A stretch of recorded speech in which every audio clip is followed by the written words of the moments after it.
what is your goal. Until you know that, you can't really set goals. You can't know what you're going to be doing next year if you don't really know where the North Star is for you. And that generally comes from what you want as a business owner. Make sure you're really clear on actually what you want. You are only as good as your team, so you need to be involving your team in those processes and help you set goals, because that's what you want, because that's where the best ideas grow from.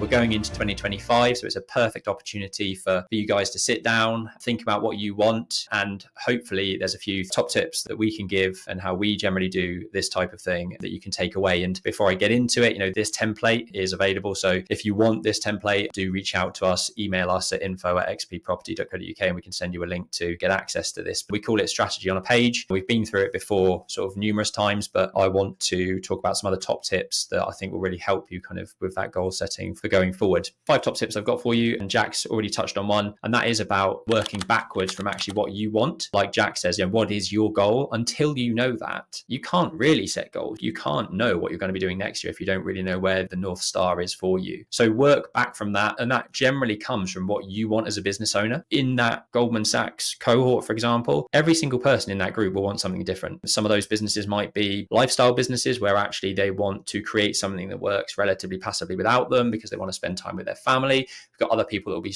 want to be super successful, build a whole empire. Everyone in between is playing their own game. So make sure you're really clear on actually what you want as a business owner, you want as a person, and then you can make your way back from there. Something I haven't done in the past that has turned out to be such a wrong way of thinking about things is not involving my team in that process. Sitting down with the team at Aura, sitting down with the team at XP. In XP over the last couple of years, every quarter we've done a strategy kind of goals session where we've literally sat down for 2 or 3 hours at a time, got pizzas in. Jack and I have done a presentation about all of the businesses in the ecosystem, explained where we're headed, what we've done, crowdsource ideas about how to improve things. And, you are only as good as your team. So you need to be involving your team in those processes and help you set goals. And part of what I'm going to be doing in the next couple of weeks is sitting down with XP, sitting down with Aura and looking at 2025, starting off with things that are broken. So asking the team for their feedback, which hasn't always come very easily. And I watched something with Daniel Priestley the other day about asking for challenges within your business, like asking for confrontation, because that's what you want, because that's where the best ideas grow from. If you've got somebody saying, look, I think we could do this better this way, and you've got somebody else saying, well, I think you could do it this way, that's only going to sort of stir ideas and promote kind of better practices and better way of doing things. So involving your team, challenging the norm. Don't be the leader, the dictator that kind of throws yourself into those environments with saying, well, this is how I want to do it. This is what we're going to be doing for 2025 because this is what I want. You're only as good as your team. As long as you're sharing your vision with them about where you want the overarching business to go, how you tweak and improve things within that business should be crowdsourced from your team for sure. Be smart with them. So I did actually have to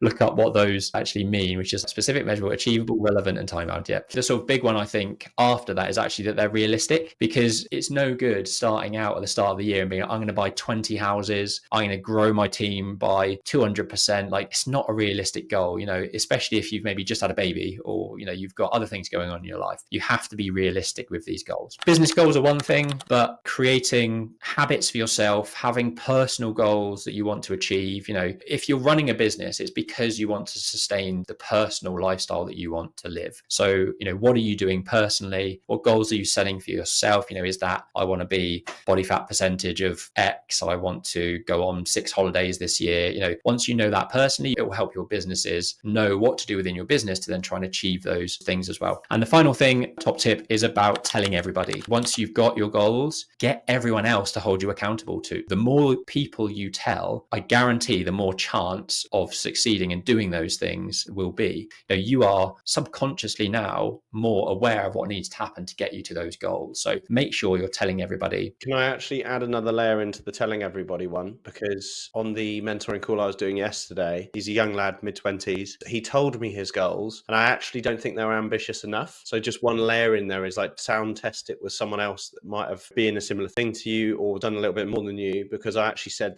he wanted to do one more house within the next 12 months. And I said, well, where you're at, I think you could do 2 or 3. So actually sound checking with someone to make sure you're not too ambitious or not too conservative. Nice. Good one. And then just very quickly, if you haven't seen us go through this before, this is the strategy on a page document template that we generally use. The first tab is all about about blue sky thinking. What's your vision within the various elements of your business? So all businesses will have various different elements: sales, marketing, finance, operations, talent. Your vision is probably down to these types of things. So finance, your team, your operations, your marketing, you as a leader within those businesses. What's the purpose? Why are you doing this? What passions do you have? What service are you trying to provide? What opportunities do you think there are? What financial purpose are you doing? And then what lifestyle do you want to lead? What's your USP? What market space are you in? What's your company promise? What are you aiming to give to the world? And then also, what are your top 5 values, which Jack was talking about earlier? We need to kind of redo our XP property ones. And then with the BGIs, which is business growth indicators or KPIs, key priority indicators, whatever you want to call them, we then break them down into 12 months, quarterly and monthly kind of key objectives and key actions. So if you want a template and then explain a video of kind of how we run this scenario, and this is the types of things we do within our boardroom group, then message us down below or email info@xpproperty and we can send you a link to all of these.